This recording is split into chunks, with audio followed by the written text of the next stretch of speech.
मैंने अपने ससुराल वालों से कह दिया कि कम उम्र में माँ बनना वास्तव में इतना कठिन नहीं था और अब पूरा परिवार मुझसे नफरत करता है।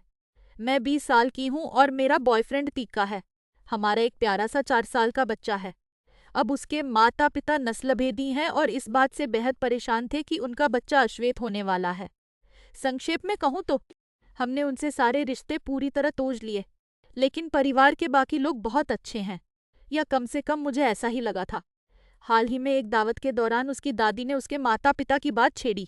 उन्होंने कहा कि भले ही वे नस्लभेदी होने की वजह से गलत थे, लेकिन एक बात में वे सही थे कि कम उम्र में माता पिता बनने की वजह से हमारी जिंदगी बहुत मुश्किल होगी।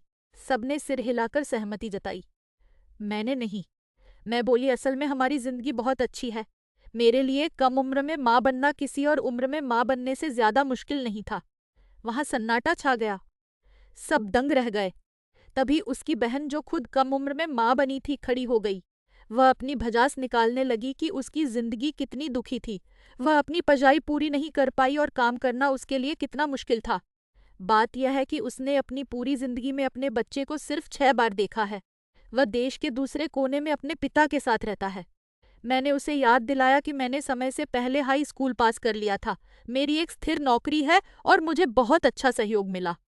मैंने उससे कहा कि मैं इसकी सलाह तो नहीं दूंगी, लेकिन मेरा परिणाम सबसे अच्छे परिणामों में से एक रहा। मैंने तो यहाँ तक कि इस बात के लिए माफी भी मांगी कि उसका अनुभव अलग था।